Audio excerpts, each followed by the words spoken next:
Vi ikke sidde her. Mange tak.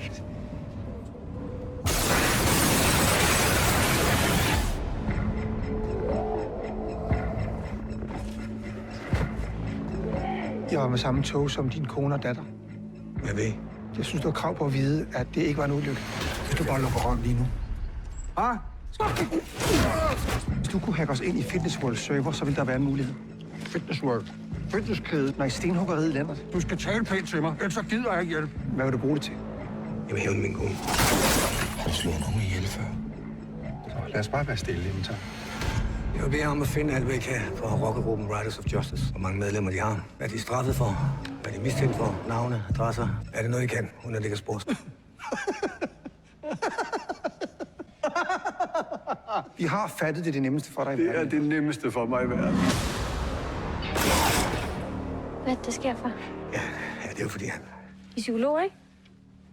Det må man sige, vi er. Nej, tak.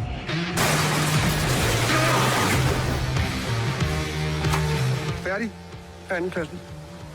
Ingen slår nogen ihjel her. Jeg tror nogle gange, at folk med problemer har det med at finde sammen. Min mor er psykolog og er til rådighed bestændig. Pisse, de kan klippe computer. Du er ikke afstumpet, Mathilde. Men du er tyk. Hvad? Ja, du er en lille tyk spejlbøsse. Der er noget, der er helt galt. Få ikke din kone tilbage ved at gøre det. Jeg stopper bilen, når jeg brækker det næste, jeg lover dig. Skal vi nu ikke bare få det her overstået som team, så vi kan komme hjem og få banankage? Præcis. Jeg siger bare, hun er død, og hun kommer ikke igennem.